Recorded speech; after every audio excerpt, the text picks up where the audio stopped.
Wow, it says we're recording, so that means we must be live. Lovely to meet you. Thank you for taking some time to chat today. No worries.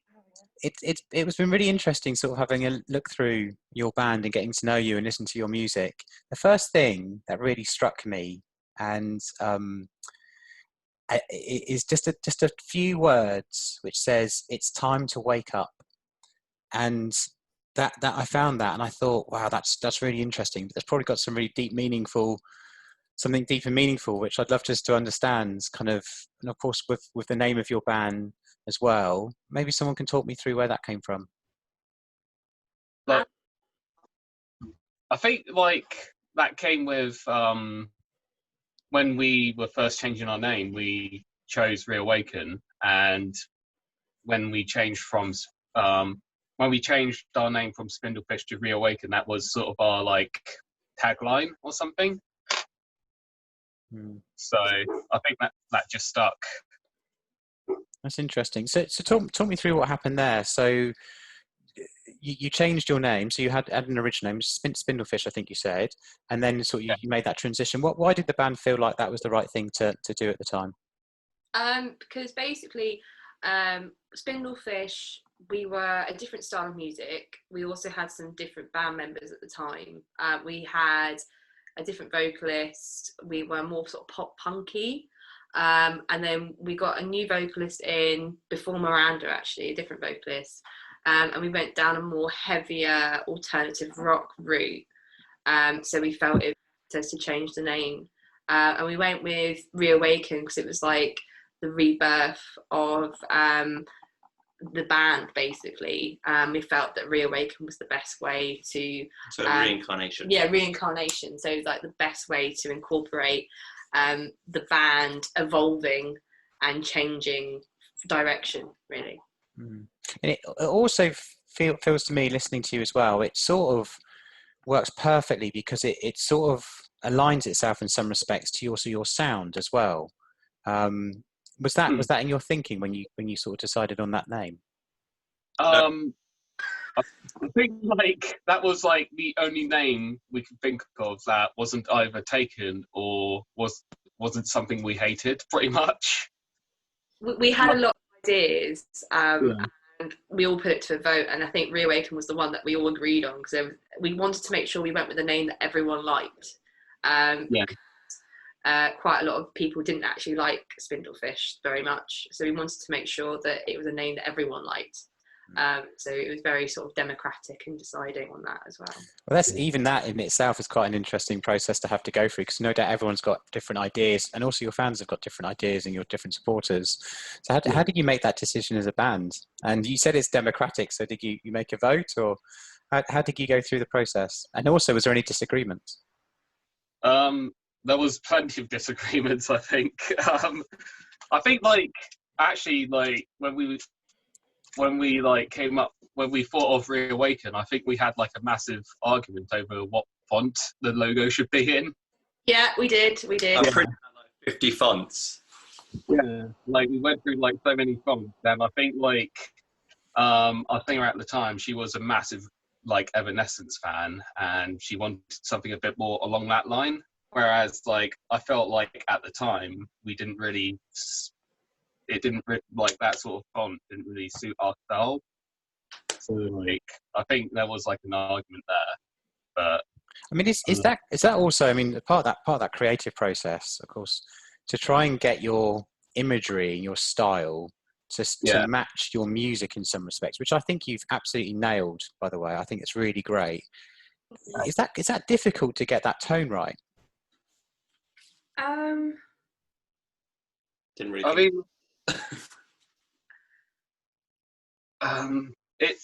I guess it sort of is like you sort of need to be aware of like how you present yourself and how your music is. I think like it can be difficult for some bands, but as soon as you're aware of it, it just clicks. Because you've got quite a clear identity. I think your sound is very unique, and it's a. Actually, maybe I'll pass it to you. Who would like to describe the sounds? Because it's we've just heard a little bit a few moments ago, and I just think it's that it's just a unique, very beautiful, almost haunting type. But they're also, then you've got the big guitar riffs as well. It's a really unique, brilliant sound. It's great. I mean, yeah. I mean, what was your views? How did you get to that sound? And does that take a lot of time to kind of cultivate and get to that point? I think with our sound, like, so we're us three, we all play guitar, and we're all influenced by like sort of our own different things, but we all like certain effects. So we like having clean, like ambient sort of guitars, but also we really like the thick, heavy riffs. I think that sort of helps our sound. So then with Gill's drum beats and then Miranda's style of vocals, I think that all like sort of, yeah. I think it also helps that all of us are sort of like, although there are like some music that we do all like, we all have like different styles that we are all influenced by. So like myself, I'm really into like progressive rock and like sort of more technical stuff. Jill's very much into like pop punk and like the more poppy stuff. Matt's more classic rock. Nathan's really into musicals, and Why not, Joe? Get that in there. Oh, we need to talk through that a little bit more. Nathan, what musicals are you into? I guess like not all of them, but I think some of them are good. I like going to stage shows and everything because they've got fantastic bands, and just the way the songs are like constructed and the way like feelings are come across in the songs. Mainly do with the songs, not the dancing. So can we, because quite often, but of course, everyone, you're always influenced by musicians and artists that you also like. Would you say that some of your music then, Nathan, is influenced by the classical music, or sort of the other types of music that you listen to? Yeah, I'm always influenced by a lot of stuff. I like a lot of heavy music and more modern rock, but I take influence from everything. Sometimes, like, I'll be at the cinema watching Frozen 2 and then be listening to a song and think, I like that idea. And I'm not going to write the next Frozen 3, but it's just the way the song builds up. I find inspiring sometimes. But maybe you can take some of the principles of the piece of music you've listened to and apply it your special way, maybe. Yeah, exactly. So why don't we talk through how sort of the very beginning and then obviously and up to kind of modern day and where you are to now.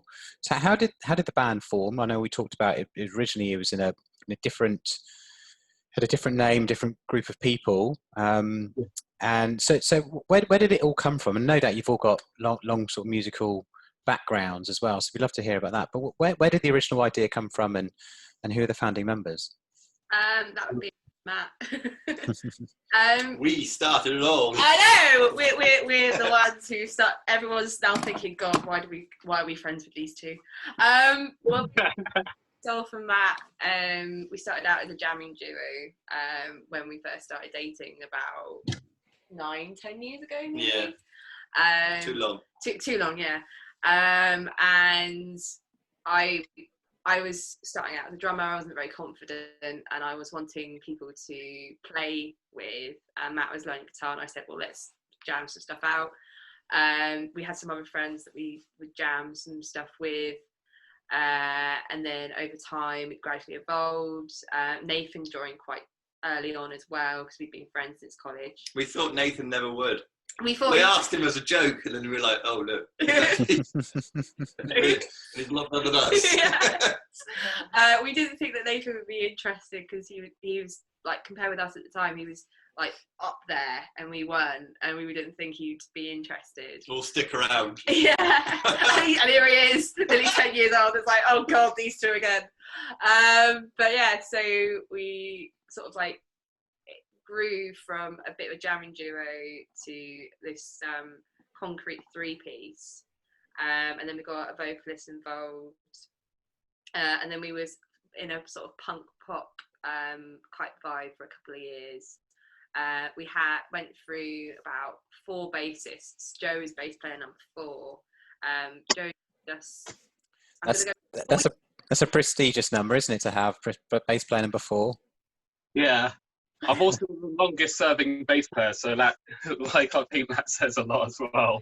No, he's actually a guitarist, because Joe basically, myself and Joe went to uni together, and I invited Joe to a couple of Spindlefish gigs, and I said, and at the time we were going through a bassist change, and I met Joe at a gig, and Joe said to us, "Oh, I hear you're looking for a new bassist," and I said, "Yeah, fancy auditioning," in a bit of a jokey way, and then Joe was like, "Well, actually, yeah," and I was like, "Okay," because at uni he'd been playing guitar, and I had no idea that he could play bass at all. Neither of us did, and I was like, "Okay, cool, yeah, come along, why not?" I think I picked up bass that week. Yes. Joe comes in and absolutely nails the tracks, and he's like, and he had this killer rig. yeah, a little rig, which because he didn't have a car at the time, so bless him, he had to turn up he came by train. He had a little sack truck with all his stuff on, and then he came in. He had to turn everything on max, even the EQ.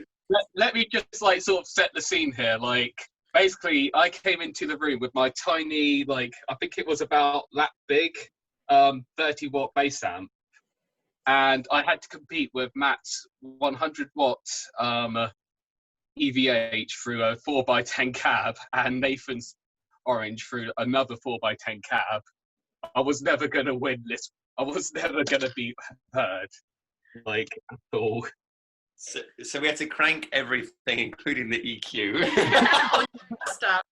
And then, so Joe basically came in, absolutely nailed the songs, got on with everyone instantly. It turns out that Joe and Nathan had actually gone to the same school, but Nathan was the year above Joe, and they lived really near each other as well. So Nathan in the end ended up giving Joe lifts until Joe recently, in the last couple of years, Joe's now driving. So I think, Joe, did you join about 4 or 5 years ago now? I've been driving 2 years now. No, join the band, dude. I joined the band. It'll be 5 years in November. Oh, birthday, we need to sort that out. Well, we didn't get Miranda or anything. Well, we need to... I'll get you a cake tomorrow, okay? Right, so so Joe came on board about 5 years ago this November, and it gradually sort of progressed from there. And then the vocalist that we had at the time, she was going through a lot of personal stuff, and in the end she left. And then we got a different vocalist in, and that's when we went through the whole renaming, rebranding, change from Spindlefish to Reawaken, changed musical style and everything. That vocalist stayed with us for about, I'm going to go with 18 months. Does everyone agree with me on that? Yeah, I do. 18 months roughly? Yeah. Okay, I'll go with that. And then she left because she wanted to go with more of a personal solo stuff. So that's why she left. And then we did auditions just over a year ago, and that's where we found Miranda. We knew Miranda from the local music circuit because Miranda was in another project who we used to play with. So we knew of Miranda. And then Miranda came in, and out of did we have 6 auditionees? I think we originally had 6, but only 4 turned up. Yeah. Actually, 5 turned up. So out of all them, we just felt that Miranda was the best fit, both musically and also personality-wise. So we went with Miranda, and here we are, basically. Brilliant. And I think we just had a band anniversary. Is it a band anniversary? A bandiversary. A Mirandaversary. A bandiversary. Wow. Yeah, it's a rich area for puns. I was really hoping I could have actually pronounced that correctly, but the words definitely eluded me there. Yeah. That's okay. So what Miranda, why don't you talk through what it was like to audition to be part of the band? I mean, a lot of people are going to immediately start thinking of X Factor. Was it something like that? Yeah, it was. Yeah, Simon Cowell, Joe over there. Actually, I don't know which one would be Simon. Joe, Nathan, you're Louis, definitely. Anyway, It was actually, I like they said, I'd been in another band and we had done some gigs together before, maybe a couple of years before. And my band had stopped being a thing. So I hadn't been doing music for 8 months to a year. And I was really starting to miss it. And then Joe messaged me out of the blue and just said, hey, audition for my band. And I was so excited. Yeah. It's probably all I thought about until you told me that I'd got the gig. They gave me like 5 songs and they said, write over 2 of them. Was it 2 of them? Yeah. Yeah, write over 2 of them and then come back. So obviously I'd taken all of them, written over all of them, recorded some demos and then turned up at my audition all over prepared because I was determined I was going to get the gig. It was going to be my band. But yeah, no, it was I was quite nervous, but obviously I knew them all a little bit. So that was nice. I was quite shocked when I got it. I don't know why, because I knew I deserved it because I worked pretty hard. But I was just faith in you. Huh? Your flatmate had faith in you. Yeah, she heard me. Well, obviously because I was writing and recording the songs, so she only heard them on repeat for about 3 weeks. So she is our number 1 fan and also our biggest resenter, probably. But yeah, no, it was really good. Yeah, they're a great bunch. So you've been with the band for about a year now, and how have you found it all so far? Yeah, really good. We've been really busy. We've been doing a lot, which is good because I don't know if it's the same with everyone, but if you've been in a couple bands, your first one you're in, you tend to not really move at a very quick pace because you don't really know what you're doing, which is definitely what I found with my previous couple projects. And then coming in with these guys and they're all, go, go, go. They know what they're doing. We've got a plan. And we didn't really stop until coronavirus done us dirty. And so now we're still doing things though, aren't we? We're still cracking on. You mentioned coronavirus there, which of course has affected everyone. How's it affected you as a band? And has this given you an opportunity to write more and put more down, or is this now just a time of you know what, it's really frustrating because we're not out in the world, we're not experiencing things, it's harder to write? What's been your band's view on that? Definitely frustrating. Yeah, definitely. As songwriting goes, we haven't really written much because when we write, we tend to like to be together and tend to write play stuff in a live setting rather than if it's sending demos to each other over the internet, it tends to sound a little sterile and it's very hard to be inspired by stuff like that, I think. So but I think we've been doing a few covers, but that's pretty much about it really. There's not a great deal we can do. It's also hard, I think. Yeah. It was also quite frustrating because obviously we released the EP at the start of this year and 2 singles with it, and we were sort of hoping to gig those singles and the EP and hopefully tour, and obviously we've had that opportunity. Oh, Rona shut us down. So we've not had that opportunity to do that, so that was quite frustrating. That we'd done all this work and we were all set to go and then weren't able to. So that was very, very frustrating. We've only just started practicing, haven't we? Yeah, we've only just recently, our practice room has opened back up again, all social distance, and we were able to rehearse again. But it's amazing how 12 weeks apart we come back together. It's just we were ropey. Terrible, yeah. So what was that like? Talk me through that first time we're getting back together.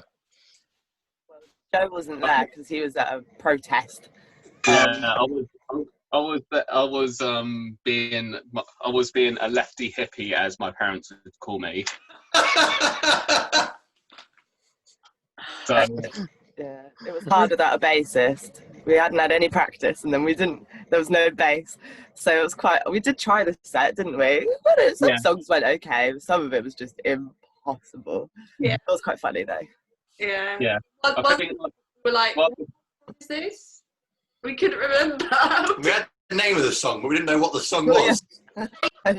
Down.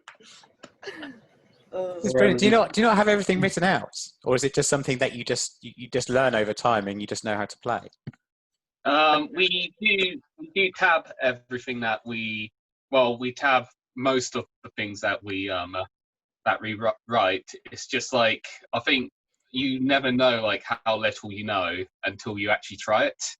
So I think that was like the big issue with us. Like, we didn't know how little we knew. And I knew very little. So Joe, you're off at a hippie protest. Good. Yeah. And but then the rest of the band are doing their best to try and put together some notes and make it sound tight. But it sounds like it was a real frustrating day for you all. It was nice though. We hadn't seen each other for some time, so that was nice. There was one song we did where I started off with just this, and I'm arpeggiating the same chord over and over again, whereas Joe would normally have the bass line, which would change the chords. So it was just me playing on the same chord, and Miranda was looking at me, looking sort of for me to nod her where she comes in, and I didn't even know where I was. we needed Joe to help. This is how underappreciated bass players are. Like, you never know like how bad it sounds until they're taken out. That sounded thin as well. Yeah, really thin. So it's almost like this was a power play to say, listen, I'm not going to turn up and then you're going to know what you're missing. I deserve more credit for playing bass. Rumbled. I mean, it would have been, but like, I did legitimately wanted to go to this protest because it was an important thing that needed. I felt like I needed to like be there for, but yeah, a little bit like that, I guess. And now obviously you can meet and socially distance everything else. How often are you sort of meeting up and practicing, and how far away are you going to be from actually playing out again? Because I imagine it's we're still a bit of the distance off, aren't we? Depends on the pub's open. Yeah, like I think like we won't be. If we do gig this year, it won't be until like autumn or winter time, I guess. It's like everything's still very up in the air, so it's hard to like say. Because before coronavirus, I think I'm right in saying you were gigging a lot. So if I was just going back through some of your gigs in the past year or so, I don't know, it's like you're gigging week after week, night. I mean, it's you've got some like you've got Be Love and you've got Large. You've got a lot here. You've got a lot of gigs here. Do you think that's what's helped you grow your following quite so quickly? It's just by the amount of gigs that you've been doing, or how do you think you've grown your following so quickly?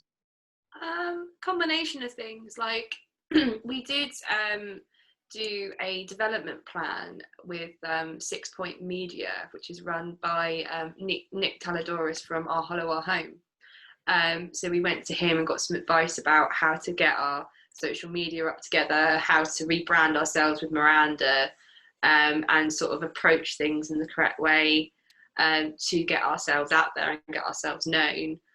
So he gave us a load of advice about the best way of promoting things, how to go about promoting new music, how to get about promoting when videos come out. He also gave us loads of contacts. So he gave us contacts for a video guy who was absolutely fantastic, Charlie, from, is it Visual Mind Art? Is that Mind Art Visuals? Yeah, absolutely phenomenal to work with. Also, we worked with Aaron Finch as well on graphics for our merch. He was brilliant to work with. So working with Nick and gaining those contacts, we were also able to promote ourselves in the correct way, as well as through gigging, build up our fan base as well. Yeah, I think we were also like, because obviously we had a singer before Miranda, we released an EP with that singer, which is all offline now. But basically, like when we released that, I feel like it didn't have the impact that we wanted it to have. Like it seemed like we didn't like not a lot of people seemed to really care for it that much, and I think we wanted big part of that was we didn't really know how to promote it that well.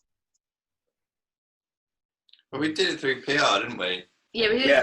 Which I would never, ever do again. No. Yeah. Waste of money, I find. Yeah, it wasn't the most productive piece. Yeah. More out of doing it ourselves than we ever would. Well, through advice from Nick. Yeah. Yeah. That's just my personal view.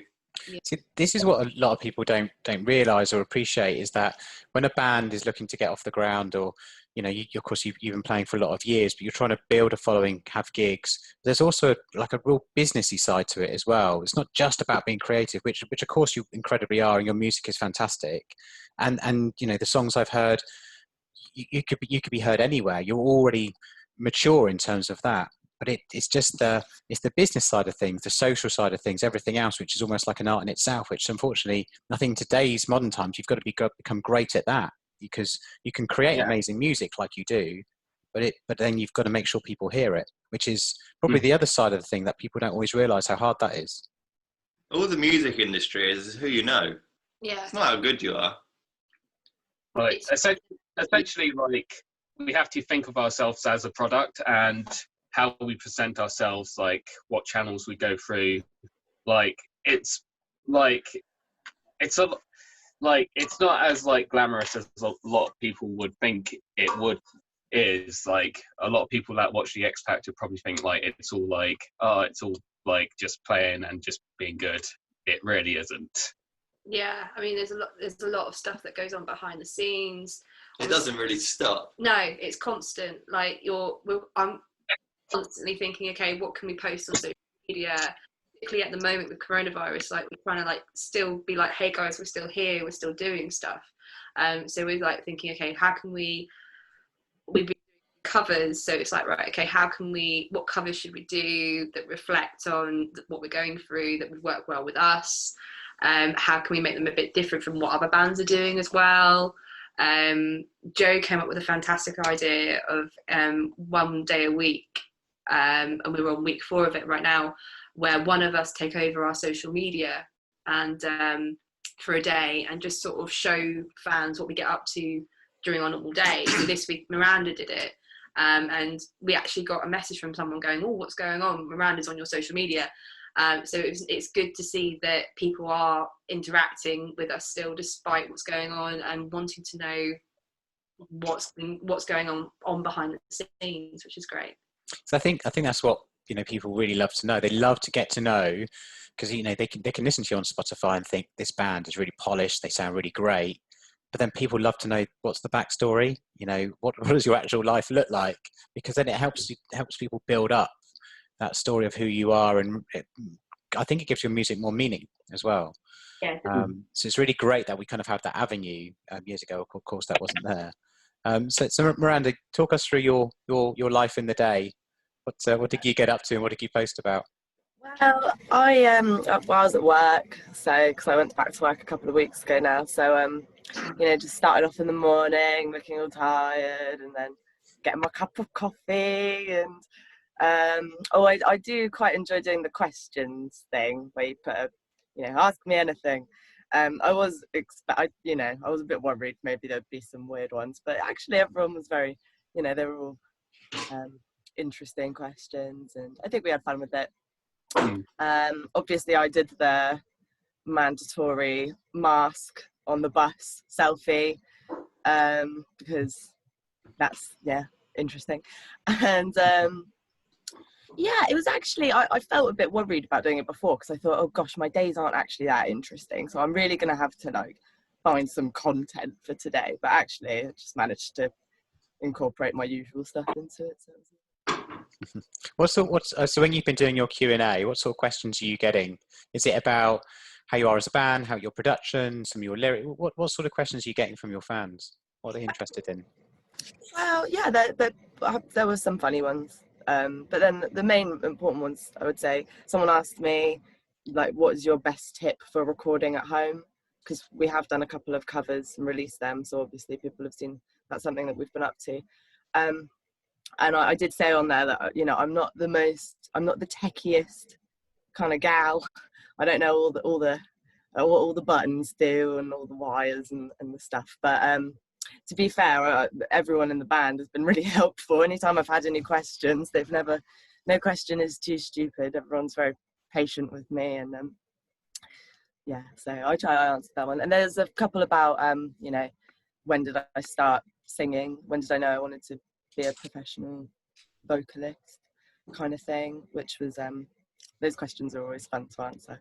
But I think that's probably maybe what I was thinking about going, is because your vocal, and it's been, you know, you can hear it of course on all of your different channels, but you also always get lots of comments really saying how fantastic it is, and it's, you know, it's an astute move by the band to bring you in, because it's like I mentioned earlier, it's very beautiful but also very unique in terms of that sound. Has it taken you a while to better cultivate your voice, or is this something that you've had from a younger age? Yeah, it's kind of changed over the years.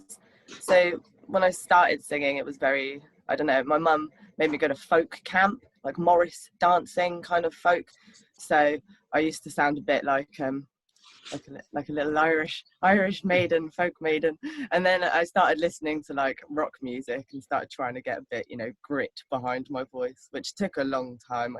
You know, sometimes I'd think I sound really cool and grungy, and then I'd listen back to it and I sound like a Disney princess. So it's quite hard to sometimes tell. I do feel like over the years, especially with gigging live, for some reason it helped me learn loads of cool little tricks with my voice, like not screaming. I'm not a screamer. I'm definitely not a screamer, but I can kind of get a raspy shout out that I could never get before gigging, and I'm almost convinced it's part of the adrenaline and the confidence of just being on a stage and, you know, playing that kind of music. It just brought it out of me, and then now it's a technique I use quite a lot. So it's really interesting actually to watch it grow, and yeah, it's interesting. Yeah, it's great. It's really, really great. And Jill, I've just seen so you've recently had a birthday, I think, as well. Yeah. Last one. And I noticed on there that the resident band mum. So do you find that you're tentatively looking after and taking care of the band in some respects? It's a team effort between myself and Matt. Cooking right now. Who is cooking a little bit in the background, so I apologise for any chopping noises that are happening. That's all right. What's he cooking for us? He's cooking beef ale stew. Beef ale stew. He's currently doing that. Hours. It's in the slow cooker, so you just like prepare it, leave it in the slow cooker for 8 hours, and it's done. It's going to be really, really good. Anyway, basically, Joe christened me as the band mum because he was the one who decided to do that post. But yeah, I am very motherly. I am a big sister myself anyway, so I'm always like looking out for people and helping out and just sort of being like, right, okay, we need to do X, Y, and Z. Who's going to do this? Who's going to do that? So sort of delegate and stuff. And then both me and Matt sort of help out other people and sort of try and direct people and that type of thing. So yeah, just generally looking out for each other and generally making sure everyone's having a good time and wants to be here, really, I'd say. That's good. And what do you think the future looks like? So you've gigged a lot, and of course, you know, once we get out of coronavirus, no doubt you'll be out back on the road and gigging again, and you know, and playing again, and then more albums, EPs. What's your thinking in terms of sort of the rest of 2020, then going and beyond? Like, I think like before we went into lockdown, I think we were talking about like doing another EP towards the end of the year, because like we've got enough material to like to get put into it. Like, we're a band that's just constantly writing. There's not like, we don't set ourselves a period where we go, okay, this month we're not gonna gig, we're just gonna stop, we're just gonna write out a new EP. We just write as we go along, pretty much. That's interesting. Let's pick up on that just a little bit. So do you have set times then as a band, and you say, right now this month we're going to sit down and we're going to write, and we're gonna meet up, and then we're gonna. Is that how it tends to work for you? Because I think everyone's quite unique in terms of whether you're gigging or you're writing or whatever. But is that tends to how it works for you? No. Okay. I think like it's usually like it's usually hard to like delegate a time where you're inspired to write stuff. So it just makes more sense just to like write as we go along. And like before anything goes on an EP, we tend to gig it quite a lot. So that helps to like sort of develop the song and sort of like help it grow a bit. But we've never really been like a band that says, okay, this month we're going to write an entire EP. It's more of like we consistently write stuff, and when it's time to like write, like put stuff on an EP, we go, okay, what songs shall we put on? Yeah, what are the best ones? So if you've got, so in some respects, then your ideas are just constantly developing in some respects. So as you're playing gigs or you're communicating, you just think, I've got these great vocals, or I've just written down these lyrics, and is that how you then you just share it quite naturally amongst the group? There's a lot of freedom to experiment, and there's a lot of freedom to try ideas out. I mean, like drum part wise, I'm forever trying out different ideas while gigging, or because it's only when performing live that you realise, actually that's not going to work, or actually I need something that is going to emphasise what Nathan's playing here, or I need to do something that's a bit quieter to support, so that Miranda's vocal comes across enough but still supporting everyone else. So it's only through gigging that you kind of realise what's going to work and what's not going to work.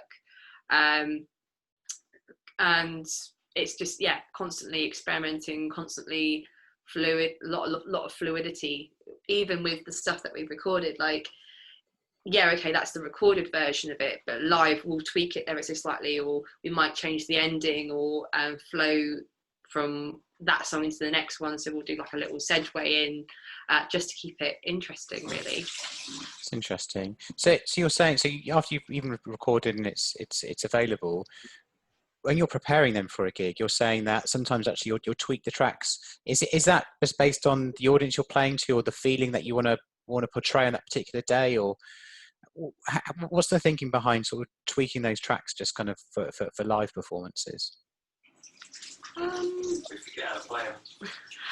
Matt, I don't know if you just heard that, but Matt just said, he's forgotten how to play it.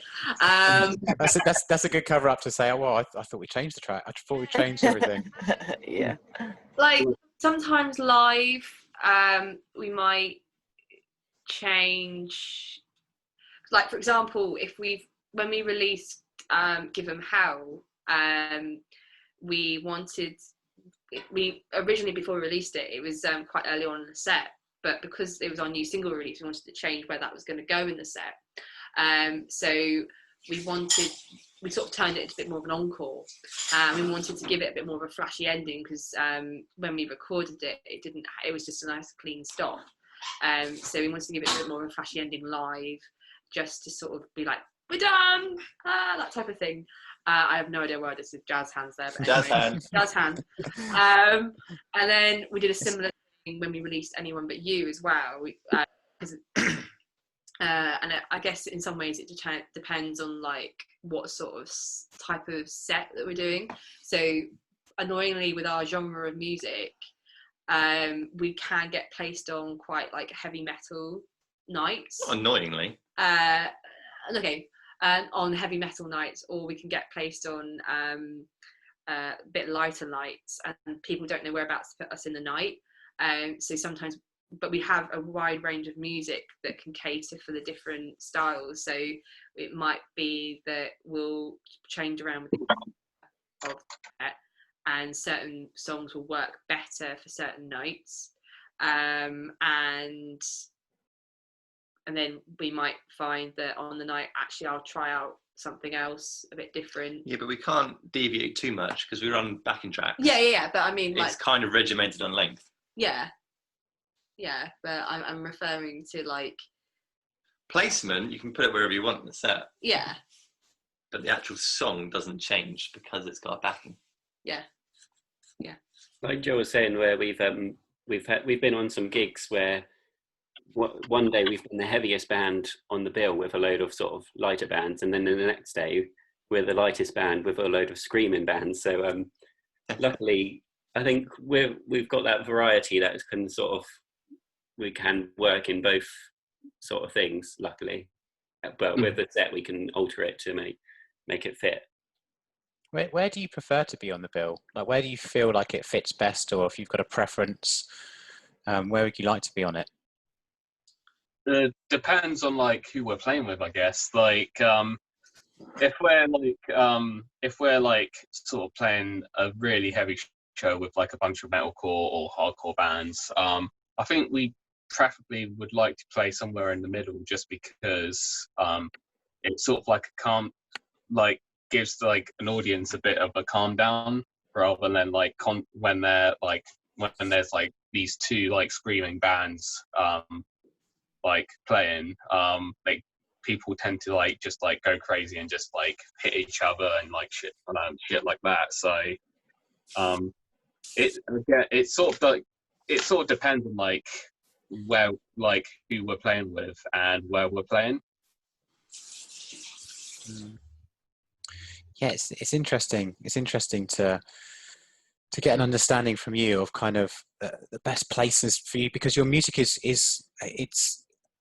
you could definitely listen to it at different times. I was listening to it a couple of days ago, and I was thinking, oh, actually, I'm quite relaxed listening to it. But then I listened to it in a different way, and it's actually quite rocky, and I was feeling quite lively. So, I mean, it's interesting that you've got that those different ends, and also with the vocal as well, which is again, it can be quite relaxing, or it could be quite uplifting. It really could be in different places.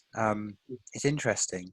Do you to get your sound to be kind of the way it is? Has that taken? That's obviously taken a few iterations and people changing the band. But do you feel like you have the sound that you want now, or is there still development that you need to go through into the future? There's always developments. I personally think like this is like one of the good things about being a band, because like ideas are constantly evolving. People's mindsets are constantly changing. So like it's never boring to like sort of write stuff, just because everything is constantly sort of like going in. Everything's constantly sort of like evolving pretty much.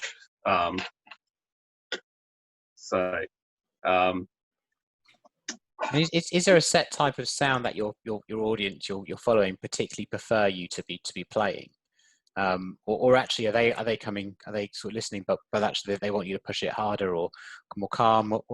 What's your feedback from your fan base? I think like Voice for where like Miranda joined last year, I think we're still sort of on that process of like trying to like cement a particular sound, because our vocalist before was very different from Miranda, and even like with her in the band, we were still sort of like trying to find our feet. So we're still sort of like in that process of like trying to cement what makes Reawaken sound like Reawaken. I mean, also to a certain extent, we are influenced by popular music at the moment. So, for example, we've got a song which we called "Like Me," which was actually quite influenced by Little Mix, which Nathan came to band practice with, saying, "I've got this riff," and he's like played it through and was like, "Oh, it sounds really cool." And he said who it was influenced by, and we were all like, "What? Little Mix? What are you on about?" And then it got us thinking and into this different mindset. And I think by having influences from modern popular, what's popular at the time, helps us to helps fans to relate to us, because it's like, oh, it's similar to what I'm listening to on the radio at the moment, that type of thing. So yeah, there's a lot of listening to what's current as well. Yeah, interesting. You've got someone gone to YouTube. You've got some videos.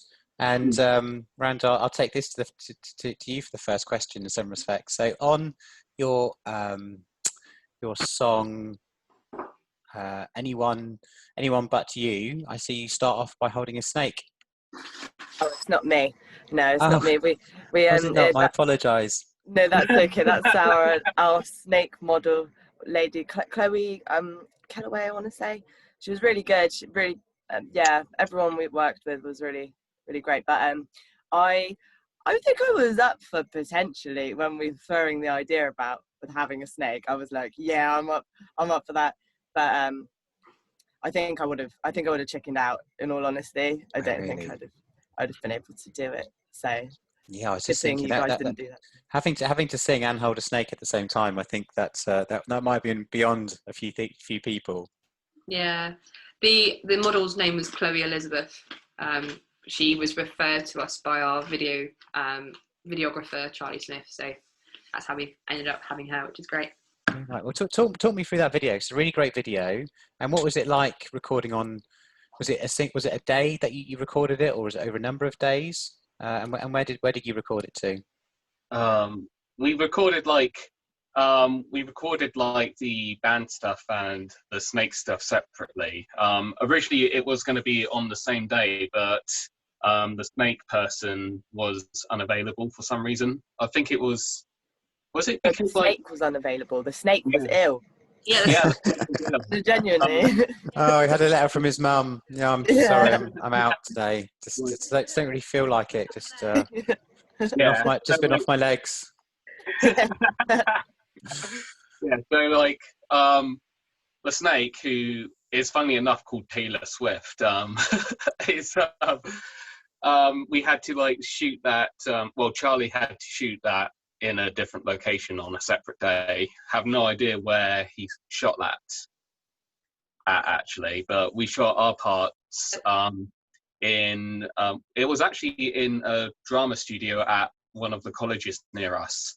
So like, but it's like both the videos that we've got on there, we shot at that same college, so it's a really good location, and it's a place, it's fairly inexpensive, and like it's a place that a lot of people don't tend to think of when they think of music video shoots.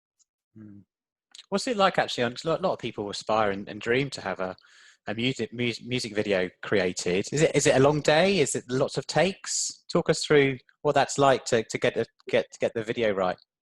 Long old day, fun day, really fun. You have to be very time conscious, and it's so easy to like mess about and kind of be like, three hours have gone, and we've got to do the rest of the video, and we've only got 2 hours left. But we did, once we hit that point, we put our professional hats on and got it done. Yeah. I think it was really fun, actually. Yeah.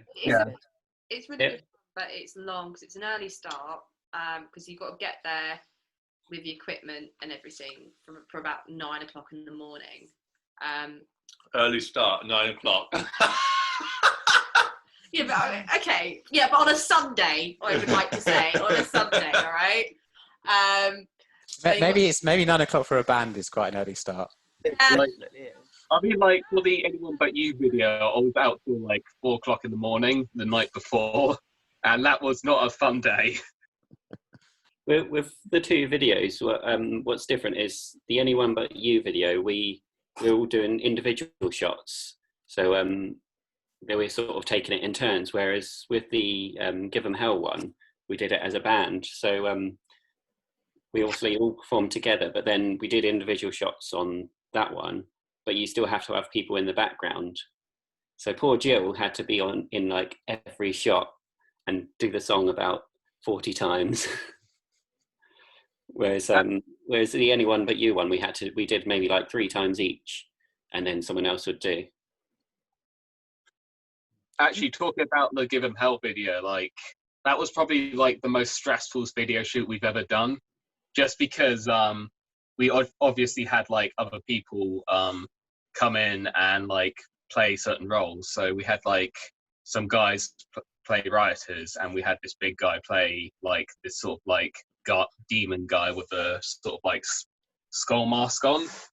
And on the day, pretty much everyone of the rioters backed out. So we had to like scramble a couple of people together and be like, "Can you please be in our video?" And like even like the guy who was playing the demon, he was having issues with it. He was having issues himself, like getting there. So it was like very like just trying to like get everything to like trying to like get everything done in like that amount of time with all that stuff happening. It was very stressful. I can imagine. We should talk through some of your music. So going on to Spotify, I can see you've got so Restore is one of your EPs. I think it'd be fun just to talk through some of the. I think there's 5 tracks on here, and it'd be great to understand a little bit more of each one of these tracks, and then sort of get the backstory behind it. So I think so. It starts off with Reset. Where did the idea from Reset come from? No, it starts off Give 'em Hell. Oh, does it? No, it's Reset. I think you got Reset number 1, Give 'em Hell 2, Bricks, Anyone But You. Then the last one is In the Dark, which I really love. I really love that song. EP. Yeah, Reset. What's Reset about? Yes. So that was about, because obviously these guys had the instrumentals all locked and loaded and ready to go, and then the 5 songs on the EP are actually the 5 songs that I was given at my audition to write over. Wow. So okay. Some of them, like I don't know if I quite grasped that. I thought, oh, these songs, I knew I'd have to write over them eventually. I didn't realise that was going to be the full EP. So I tried to write each one of them about something that was relevant to me, something that hopefully the rest of the band would find relevant to them too. So Reset in particular was about just kind of like new beginnings. Obviously I'd left my band and was in a bit of a, like, I missed music, and I maybe wasn't going through a very good time because I missed it. And then these guys, you know, they'd gone through a lot with trying to find a new singer and maybe, you know, being like, well, where are we going to go from here? So Reset was kind of about us being like, this is not over. We've found each other and we're in demand. We're going to go places and do things. And yeah, that's basically what that's about. I'm with you. I think I understand what your statement from earlier now when you say write over. So that the band, you create the bass music and then you literally you write and then put the vocals to it and do it that way. So a lot of the words come from yourself, do they? Yeah. Well, no, originally that song was already written. Yeah, I rewrote over the old one. Oh, I see. So you've got it written. I'm just interested to understand the sort of the creative process that you go through. So you've already got some of the music, you've got some of it written, but then you add your own personality to it in some respects. Then. So yeah, these guys had the EP already, and no lyrics, no anything, and I just kind of listened to it. Got the kind of vibe. Sometimes I'd be like, well, what's this? What do you call this song? Because every song, even if it hasn't got lyrics, has a name, and sometimes that will just be enough for me to write from. If these guys have got a cute nickname for a song, sometimes that'll be it. Yeah, my starting point. I think like sometimes that's really helpful and sometimes it isn't, because sometimes like with like Matt or Nathan, they'll give them like sensible names like 96 or Riff Like Me, but I'll give them like really stupid names. So like Reset, like when I pitched that to the band, I gave it the name Shatner's Bassoon, and like Anyone But You, when I pitched that riff to the band, I think I called it Pepe Sylvia, which is a reference to It's Always Sunny in Philadelphia, which we all really love. So sometimes it can be really helpful, sometimes it can't. It's not very helpful. It's more helpful if you give it a number, which is the tempo. It's easier to remember. 96 is boring though, Matt.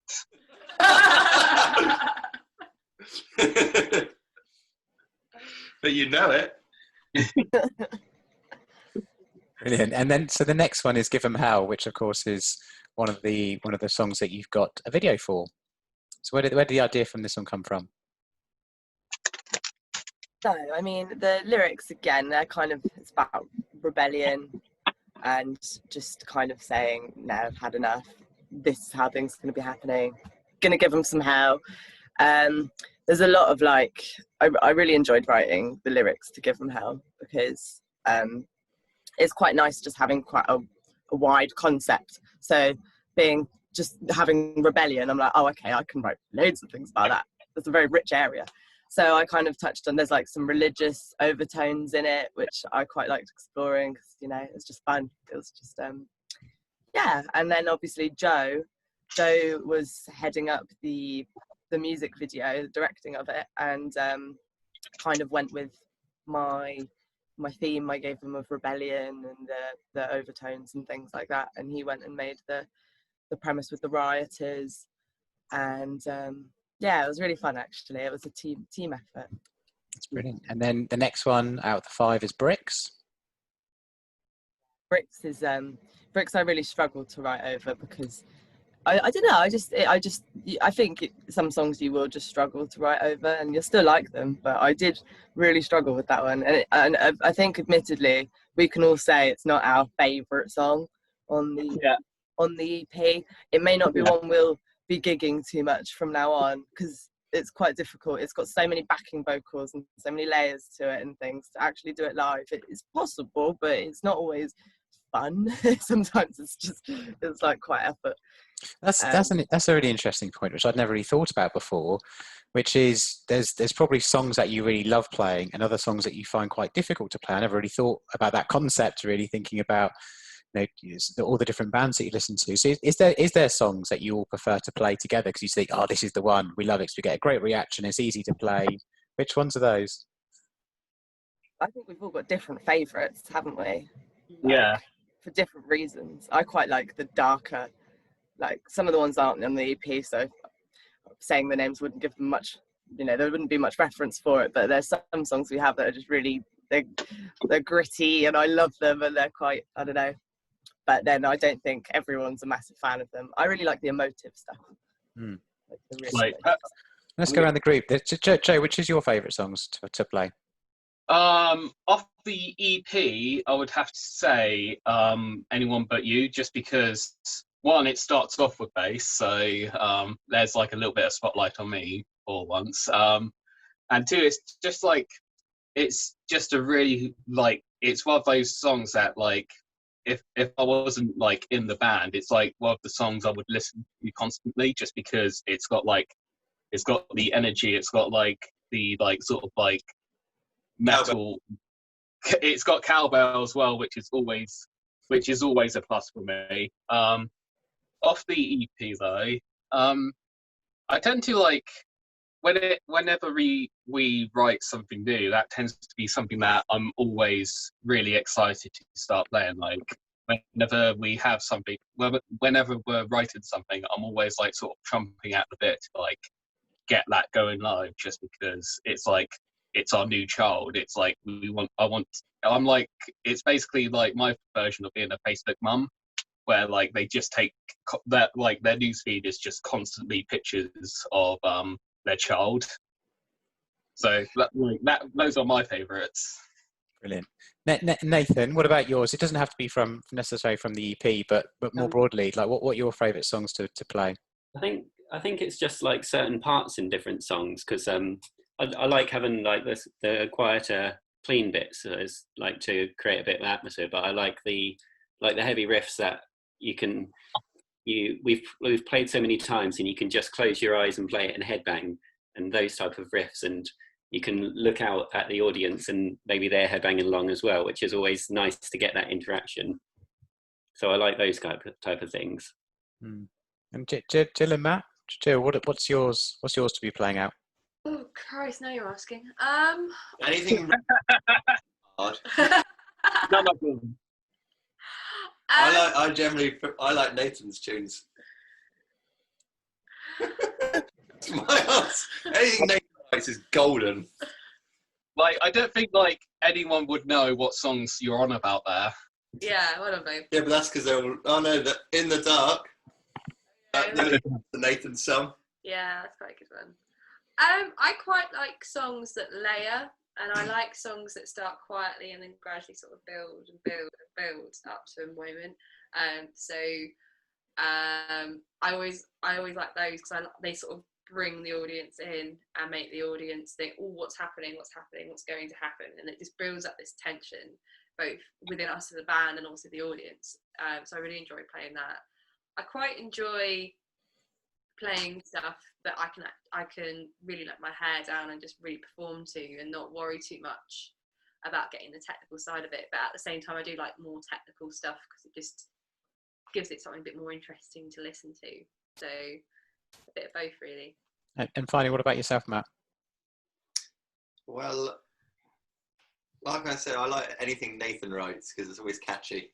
So In the Dark. He wrote In the Dark, Like Me, and a couple others. But I always like those ones. Mine are always really simple. You came up with the riff for Give 'Em Hell, though. Simple riffs. They're easy to play. That's me. But you came up with the riff for Give 'Em Hell, didn't yeah, you? which is simple and easy to play. I'm more sort of classic. I like classic rock, which is generally more simple. Nathan and Joe have been more experimental with that sort of thing. So they write the more complex stuff, which is nice. I enjoy it. Challenges you. Yeah, makes me think about stuff. How to play. What am I doing? Yeah, where am I? Who am I? And so there we go. So go back to the tracks we were going through. So back to Restore, and the fourth track is Anyone But You, which of course also is it's one of the ones with a video as well, isn't it? So what's the story behind that one? That one's very much lyrically. It's about just the classic. You're in a relationship and it doesn't end very well, and you just see someone for who they are. It's just one of those kind of songs. I really enjoyed writing it because I love a good like angsty kind of angry concept, and it was just such a catchy tune in the back, so it was just it was really easy to write over that one actually. And that one is definitely, I think, my favourite to play live off the EP. We always get great reaction from that one. But yeah, that one's definitely, I'd say, our angsty kind of breakup song. Everyone's got to have one. Yeah. And then the last one here is In the Dark, which interestingly, you said the last track was about a breakup. And I don't know whether this is about when you're in the relationship, I'm not sure, but In the Dark, there's some of the lyrics are, I love you the way you love me in the dark. Yeah, you've got it nail on the head. It's about being in a like a really unhealthy relationship, like a really codependent kind of just can't cope without you. And it's just, you see so many of these. Everyone's been in one, well, most people have. I definitely have. So it was an easy place to write from experiences and all that, but also quite therapeutic writing about stuff like that that's happened to you. So and I think people like listening to it. I'm sure there's people out there who are in the same kind of relationships who listen to those kind of songs and they relate. That's kind of what I'd like to do for those people. Do you find sort of when you think about your music, and this question sort of opens the band really, do you find that there's particular areas that you focus on more? Because it sounds to me that there's quite a lot of more emotive or personal situations that you've been writing and singing about. Would you say that's true, or is there other things as well? Yeah, I mean, I try not to. I've been writing a while, and I've definitely seen my songs go from just being about relationships and breakups, and then I look back on them and I think, oh, there's a recurring theme here. I need to change that up. And we did do really well actually. I remember there were 2 songs that aren't on the EP, that were just really kind of dark, dissonant kind of tracks. And they sent them over and I was like, right, I'm going to write a story to this. So it's kind of about like the perspective of like a serial killer and them killing someone.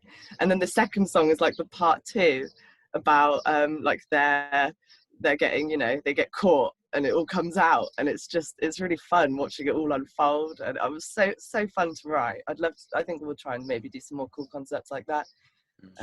Definitely a great track. Yeah, put it on YouTube.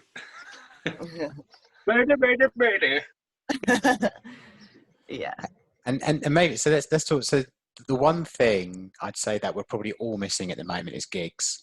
Obviously with COVID we can't get outside.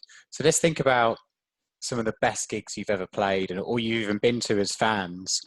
And maybe we'll start with Nathan on this. What's the best gig you remember, either playing it or going to? And maybe these are very separate questions, but I think that's the one thing that always unites us as people who love music, is just the fact that we get to go to bands or get to go to gigs or festivals or whatever, and that's normally where we have our best times. Nathan, where's your favourite memories? I think one of like more recent things is we did our hometown show in Southampton back in January, and it was the Heartbreakers, which is smallish but not tiny. We had quite a lot of people turn up, and it was basically sold out. I don't know if we know the actual amount of people that were there, but it was really nice that we had a really good gig. Like, we had a load of friends bands, 4 support bands that were all really good, that it was nice to enjoy them before us. They warmed the crowd up and everyone stayed for us. So to see like everyone there at the end and listening to our stuff and enjoying it, that was a really good feeling. Just, yeah, things like that. And ones I go to, I do like the festival gigs, especially when they're in summer and it's quite warm and everything. And if you're with your friends and it's and you've seen like your favourite bands, just things like that. I think the festivals is what we're all missing out on. I think right now, especially we've just gone through May and it's been really beautiful weather in June. Yeah, it's we're all thinking, open the beer gardens, let us go outside, let's listen to good music and get to festivals again. It's so frustrating coming into summer. Ironic download weekend, it was wet here, as standard. Oh wow, Joe, what's your favourite gigs that you played in and also that you like to go to? I think my favourite like gig we've ever played is probably our first like Be Love with Miranda. I mean, Be Love is always like a really fun place to play, because you can like play. There's and then go off stage, pack everything up, and then just go see a bunch of like really cool bands. A lot of them your friends. Just really like play some really awesome stuff. But I think like with Be Love with Miranda, we had we had like a lot of people who we knew there, and we were sort of like, I think personally I was like very like, how are people going to receive the new sound that we have? And people really dug us, so like it was really like a confidence booster. My favorite gig I've ever been to is probably Iron Maiden on their Somewhere Back in Time tour. Like, this was back when I was just starting out playing guitar, and I didn't at the time I didn't know what direction in life I wanted to go, and that sort of like nudged me in like the direction of music, and I think I'm better for that now. So yeah, I think that's my favourite gig I've ever been to. Brilliant. And Jill, what about yourself? Where do you like to play? And if you're going to go and listen to music, where do you prefer to be? I think the most favourite gig, both Nathan and Joe have covered them really. There's 2 favourite gigs that we played. Obviously, like, it was our first hometown show with Miranda. It's the first hometown show that we've done in over a year. And the whole night just went so well. Really, really great fans we got to play along with, and then obviously everyone stayed with us and had a really, really good night, and we were just so well received that night in January with our EP release. I suppose another gig that I really, really enjoyed was one that we did. I can't remember where it was. It was on the outskirts of London. It was with I can't remember where it was now. It was like the venue turned into a club night afterwards, and we had some surprise people come down who we hadn't seen for ages, which was really nice. Who hadn't seen us with Miranda, who were from Amethyst Kiss. So it was really nice to see them. If anyone remembers the name of the venue, please help me out. Acoustic Couch. Thank you. The acoustic couch. Yeah, in Bracknell. That was a really, really good gig. We actually, I think it was we were quite early on with Miranda as well, and I just remember they wanted an encore for us, and we hadn't prepared one, so we were like, ah! Did we play the same song? I think we played the same song again. But that was a really, really good. That was, for me, was a really good gig. I really enjoyed that, and I really enjoyed the support bands that we had, and we actually got gained some good friends from that as well. We got to meet some new bands and get to know them. And then my favourite gig that I've ever gone to, I don't know, I really miss festivals. I've had some really good time at festivals. So I really miss going to them right now. But I think my favourite gig that I've ever been to was probably I went to go and see Busted at the Bournemouth a couple of years ago. It was great. Matt came with me. They were just really, really good. I am a huge McFly and Busted fan. And I'm a little bit shocked you said that, Jill, to be honest.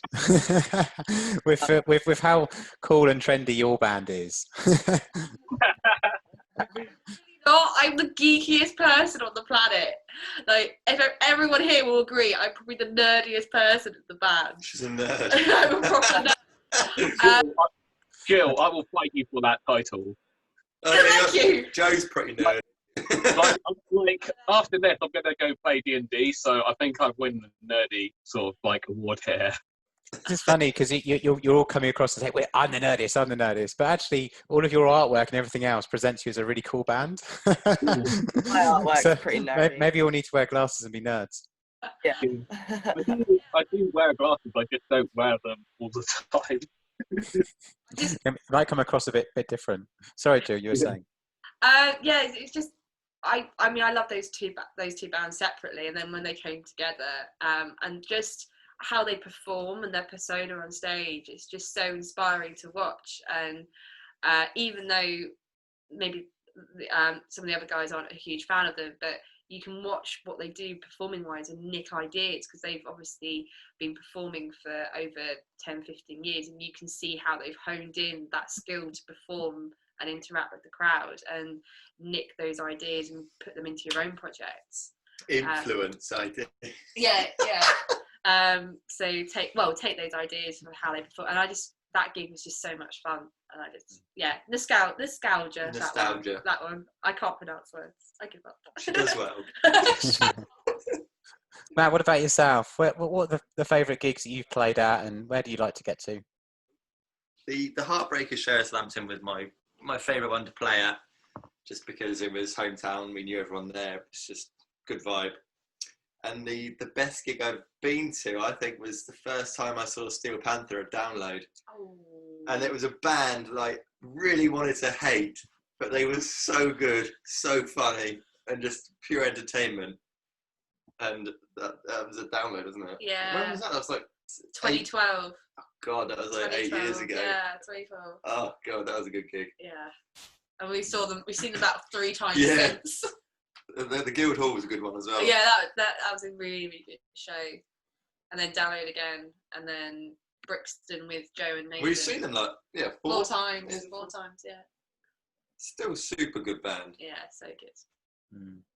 Miranda, what about yourself? It's gonna be really awkward if you say your favourite gig was with a different band. So maybe I encourage you to say say it's in the last 12 months. But you know what's your favourite gig that you've played?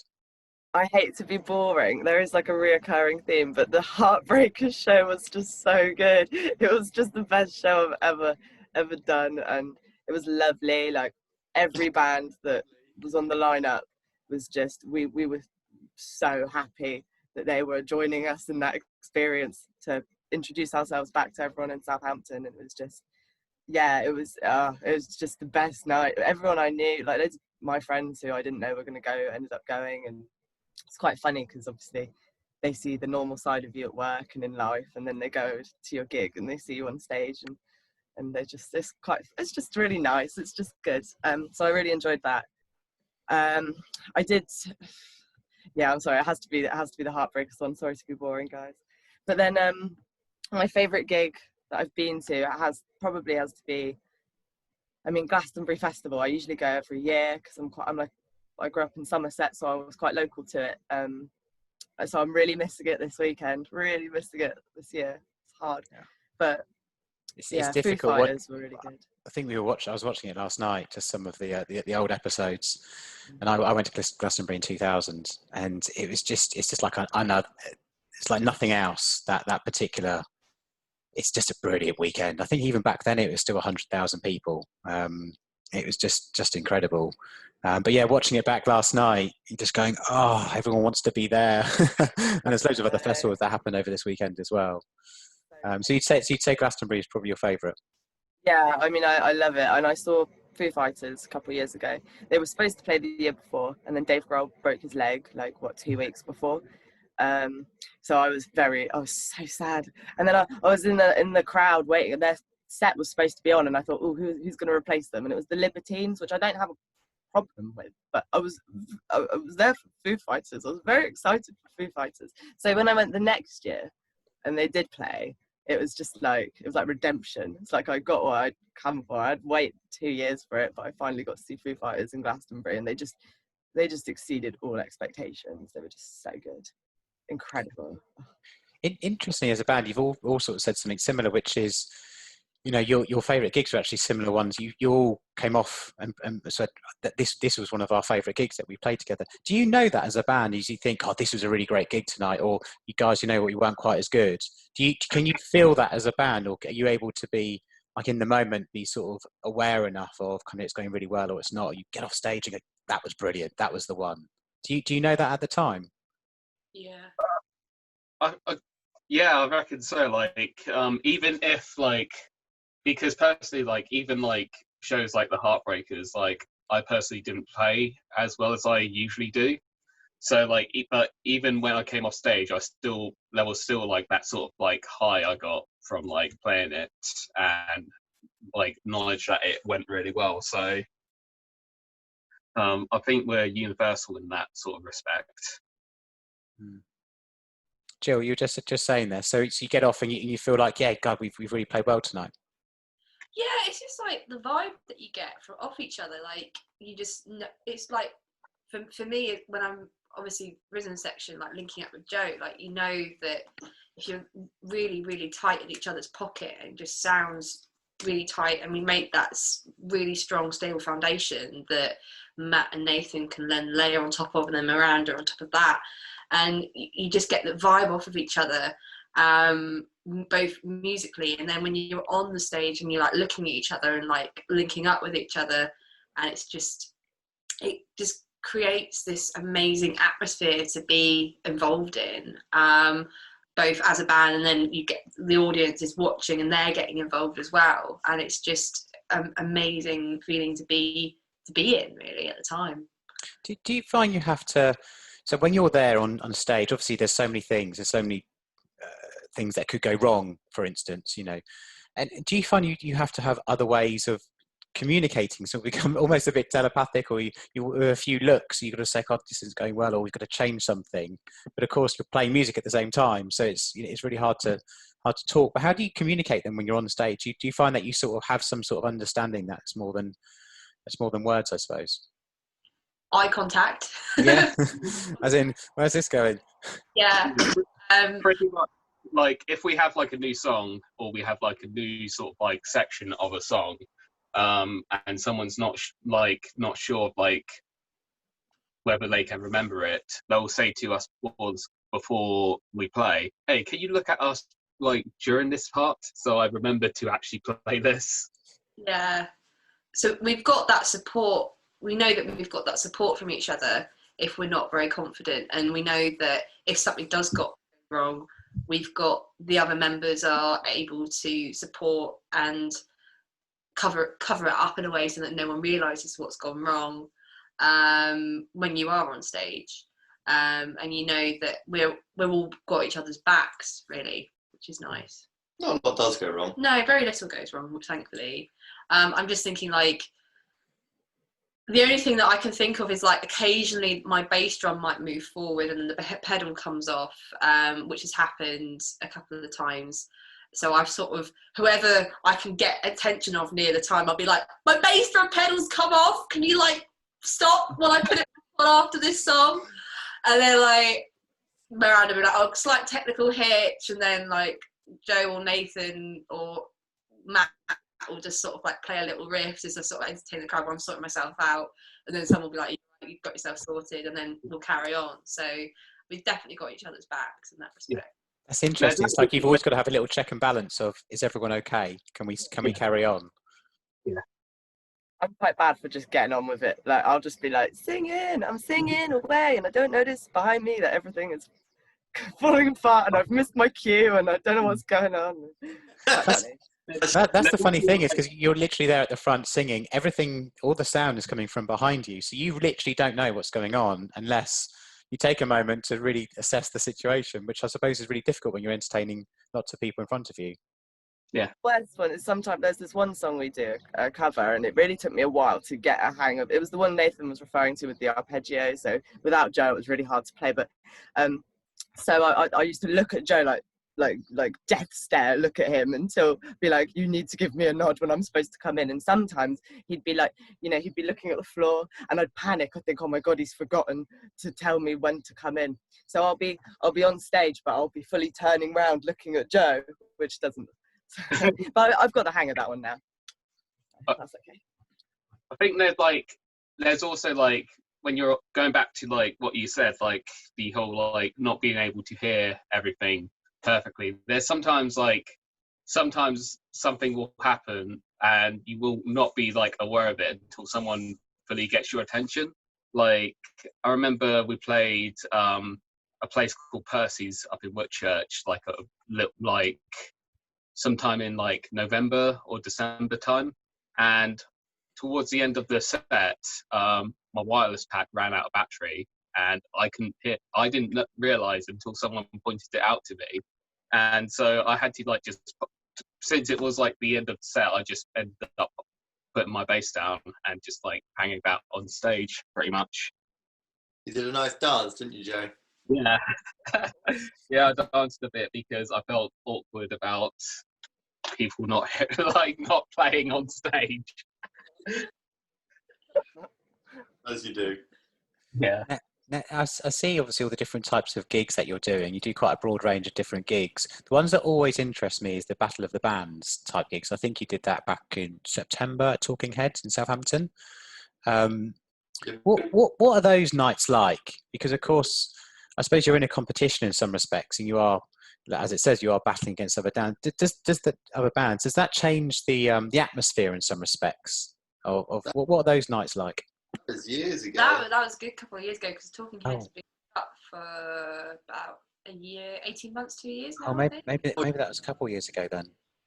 Yeah, but I mean, that was with our original singer.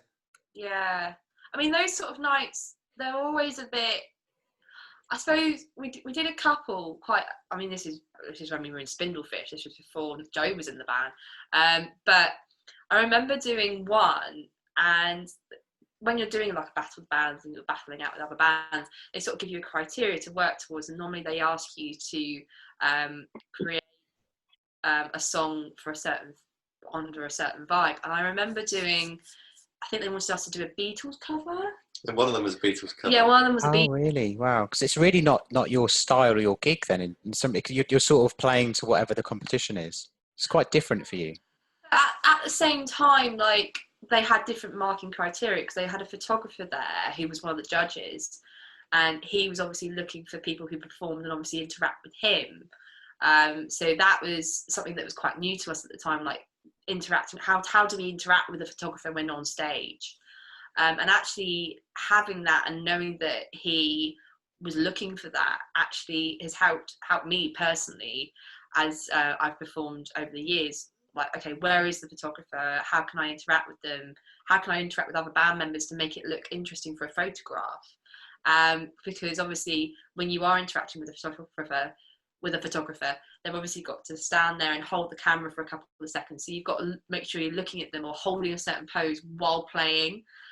So you've got to allow for that. So that was quite interesting. Learning that skill and learning how to interact with that as well.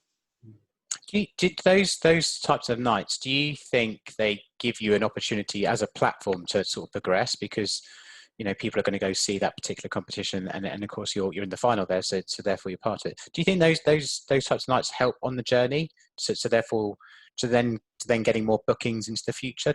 Do they help? Not really. No. Okay. I'm Interesting. Bands. It's a bit of an odd one. Like,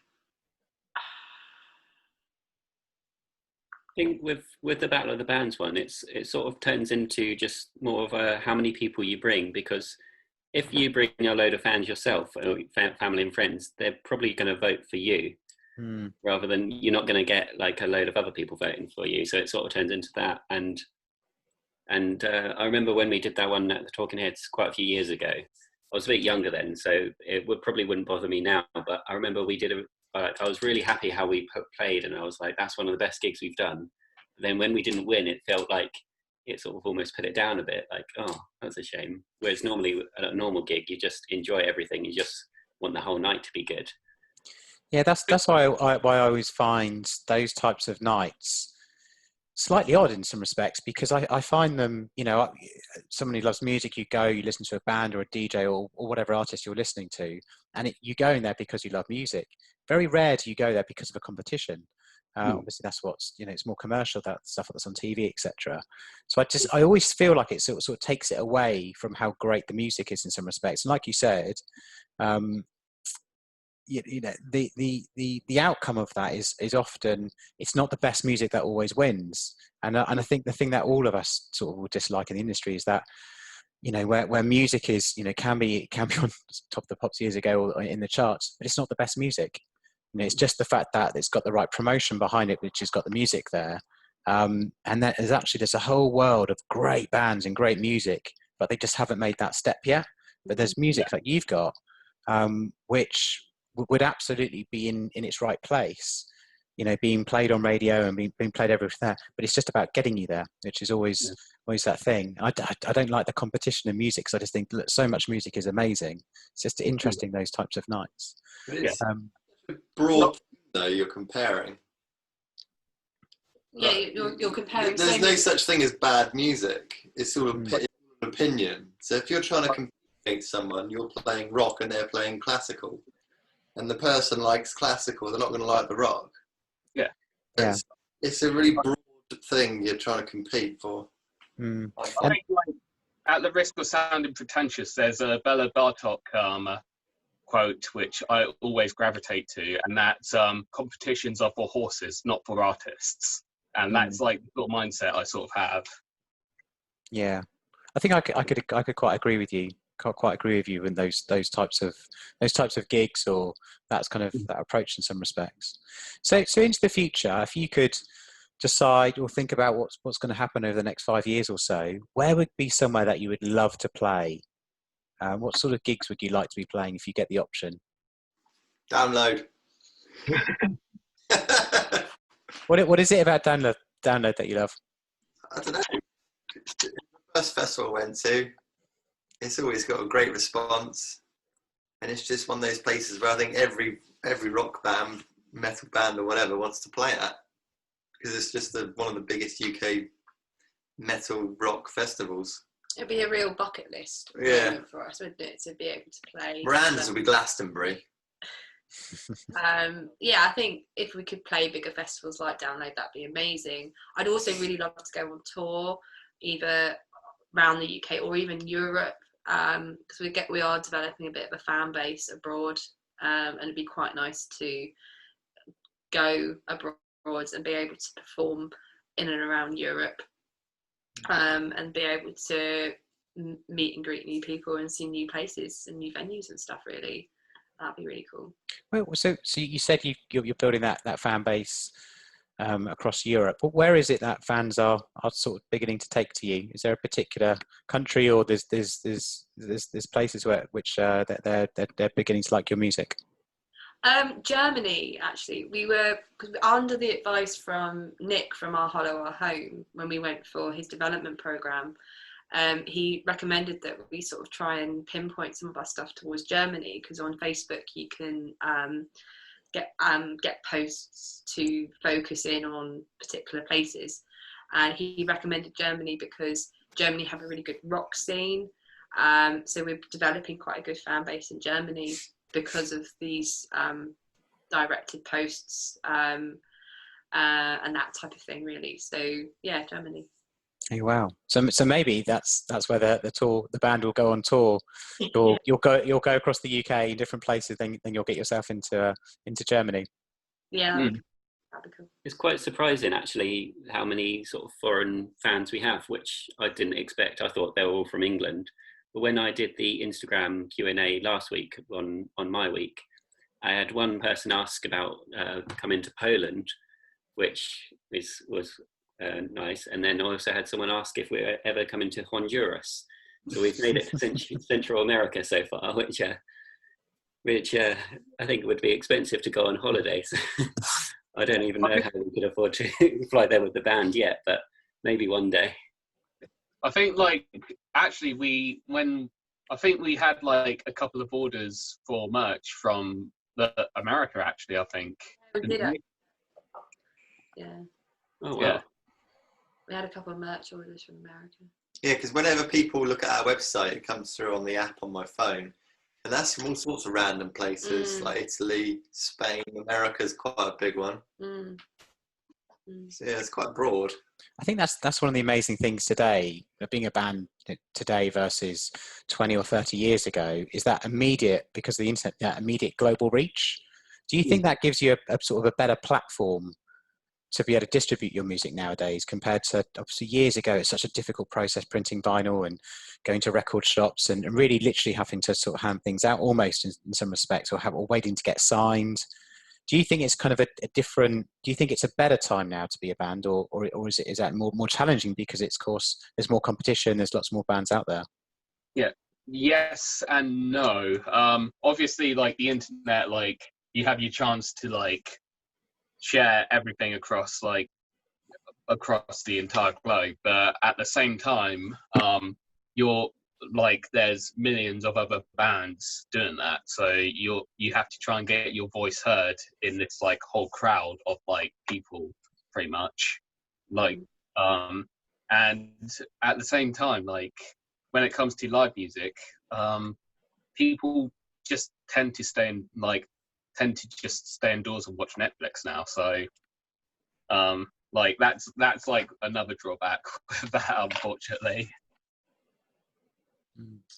Staying in is the new going out, isn't it? Yeah. Like, it's a good thing and it's not a good thing, because obviously because of the internet and the access, there's so much content and so many people trying to do it and everything, and everyone's basically trying to shout and be like, look at me. It's so hard to get your voice, as Joe said, to get your voice heard, but also to make you stand out so people do notice you. So you really have to hone in and figure out, okay, what makes us different from these other bands? What's going to make people want to see what we're up to compared with other bands? So you really have to hone in on your uniqueness, I'd say. Interesting. Yeah, it's interesting. It's definitely speaking to all the different bands that I do, it's an interesting time being a musician now because of the ability of the internet, but also just then that means there's so much more competition. So it really does mean that it almost comes back to the point of how we started today's conversation, which is only, I don't know what percentage, but there's a percentage which is about being creative and exploring yourselves as artists. But then there's got to be a whole business wrapper that sits on top around, and a social strategy, which is probably is nothing that you really signed up for, which is, I want to be a great vocalist, I want to be a bass player or a guitar player, whatever. But then there's, to get your music heard, you've got to be great at all of the other stuff as well. But then does that help having people like Jon and sort of management behind you who can give you that guidance? Absolutely, yeah, absolutely. I mean, obviously Jon's well known within the industry. He's got a wealth of knowledge as well as contacts, and he's able to sort of like guide us to the best people, put us forward for the best people. But also, if we do get some stuff through, he'll be like, no, you're too good for that, or no, don't do that because that will impact on this and you won't be able to do this, which is what you're aiming for. So it's just useful having that wealth of advice. Yeah, you find Jon has a lot of experience to be able to offer you some guidance on the right path to take. Yeah, absolutely. Well, guys, it's been really a real pleasure in chatting with you today. I've loved getting to know you. It's been really, really great. And I think to end off the show, it'd be great to end on one of your tracks. But it'd be interesting to see which you'd all like to end up on. I don't know if you've all got different opinions on which should play us out. So, Gill, what track do you think should play us out today? Something by us, Jill, not McFly. I was hoping you're going to say McFly, but then I'd have to say I've got no rights to play their music, so we'd have to change. And I don't know, I'd be interested if this is a contentious question. 5 songs to pick. I don't know. I think maybe Reset maybe might be quite a good going out song on that, I think. Matt, what do you reckon? Anyone But You. So we've got Reset, we've got Anyone But You. Joe, what are you going for? I'm going to say In the Dark, just because it's the last track off the EP, and I think it's just a really good closer. Okay, so we've got 3 options so far, and now we've got 5 band members, and you've got 5 tracks. So this is going to be great. Yeah, but nobody's going to pick Bricks, so we're Oh, safe. that's true. Nathan, you Nathan and Miranda, Nathan, what are you going to go for? Oh, if I was the last, I would have picked the other song just to make it awkward. But damn, I should have come to you last. Yeah, it's quite hard because what do we normally finish the set with? It might be we normally would finish with maybe Anyone But You, wouldn't we? But yeah, that's one of the latest singles, so maybe that. We need definite answer, Nathan, not a maybe. I'll go with Anyone But You. And Miranda, what are you going to say? Well, I was going to say Anyone But You because it's my favourite one and we do end the set with it and I think, it goes down really well. So I'm going to say Anyone But You. All right. So I'll pass over to any of you. Who would you like to introduce this track and then we'll go into it. So I'll say thank you very much for your time today. It's been a real pleasure chatting to you. I wish you all the best and best luck for the future. I think once you're out back on the road and gigging again and you've got some more music coming out, let's chat again. I would love to talk through it all. Yeah. Who's going to introduce it? Miranda is. Yeah, Miranda. Okay, over to you. Next song is Anyone But You by Reawaken. Enjoy. That was in real like a real radio voice as well. Brilliant. All right, guys. Thanks so much for your time. Take care. Thank you for having us. Thank you. Real pleasure. Thank you.